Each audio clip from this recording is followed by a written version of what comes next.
Hello, welcome to Solomon Scott of the Personal Development Center. I am Folu Ologe, chairman of the Personal Development Center. This week we will be talking about building confidence.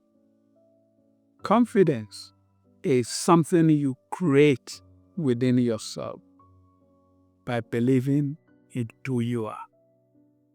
Believing in your God-given capacity, believing in your God-given capability. There are some things that you do freely, easily. You are skillful about. Those things you are confident about. Many times, things that you are doing for the first time, you have some trepidation. You take steps that are somewhat unsure.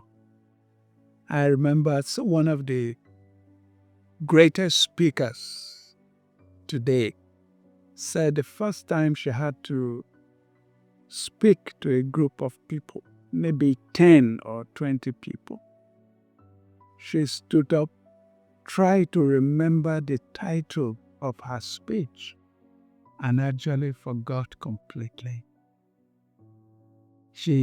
Somebody who cannot remember the title of her speech, how will she remember the rest of the speech?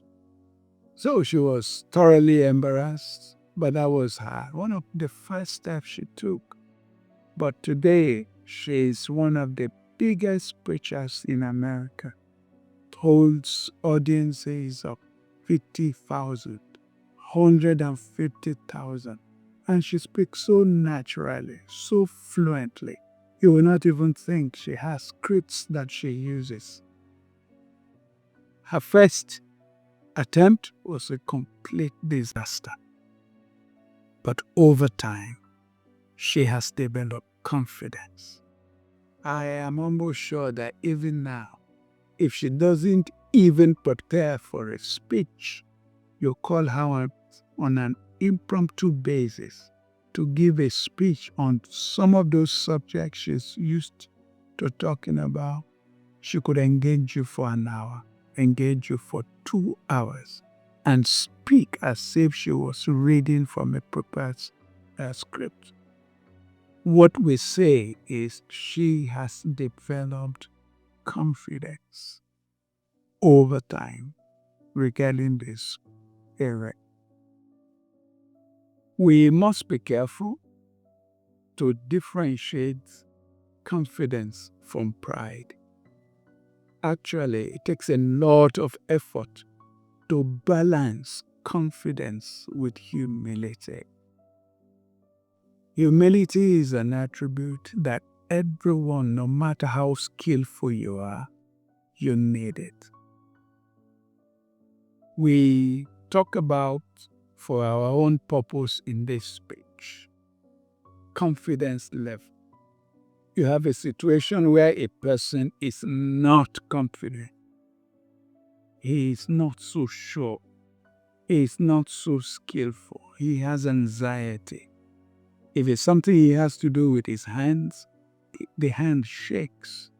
You are not so certain she or he will do that task properly.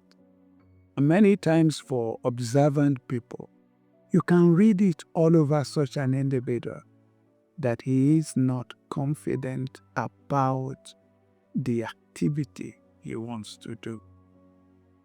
You have a level of a confident person.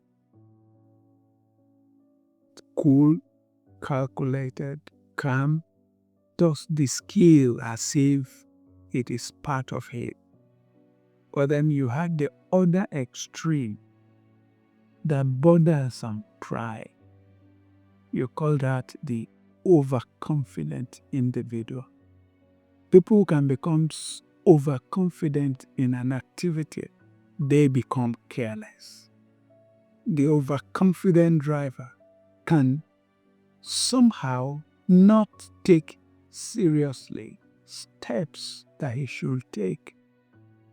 He can run into an accident. That's an overconfident individual. He begins to do the duties without for example. If there are issues, you need to read up something about it. You need to read over the steps again. The overconfident individual does not think it is necessary to read over the steps.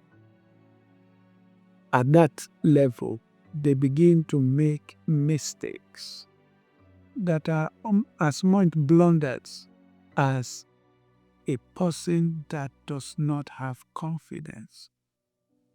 So it's important to remain in the level where you are a humble and confident individual. You are not proud. You are willing to rehearse.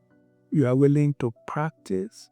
You are willing to do whatever it takes to do the task.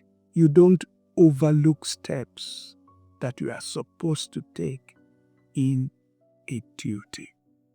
For example, if you are a surgeon, the confident surgeon goes step by step, probably reads up every procedure before he actually does it. He may have done the procedure 100 times. He may have read up the procedure 100 times or even more. But each time he is supposed to do it, he does the same.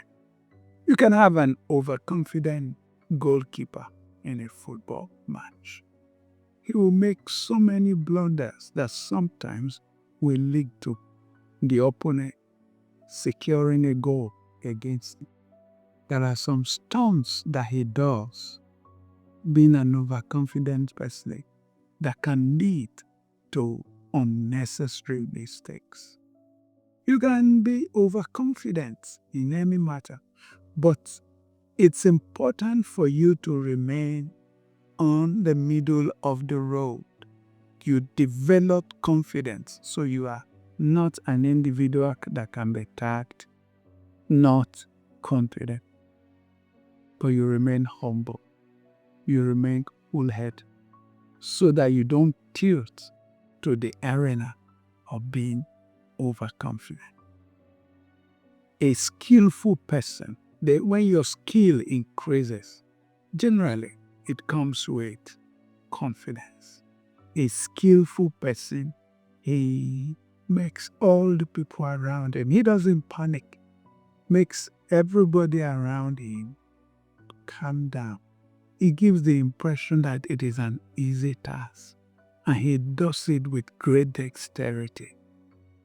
That confidence is very important, even when you are in a panicky situation. With confidence, you are able to do the best of it, no matter how apparently difficult the circumstances and the situation. Certainly, when you are at a balanced confidence level, you are able to bring up the best out of you. You are not jittery. Your hands are not shaky. They are steady. Mentally, you are alert. If an unexpected incident occurs, your confidence level being satisfactory, you know how to meander out of trouble. This is a very important attribute, no matter what it is that you are doing, whether in the simple task of life or in the more difficult task of life. Thank you for listening to us today. Please let us know how you feel about it. Make your comment. Subscribe if you haven't subscribed before. And like it. It really do. And if there are one or two other things, let us know in your comments. Thank you very much, and God bless.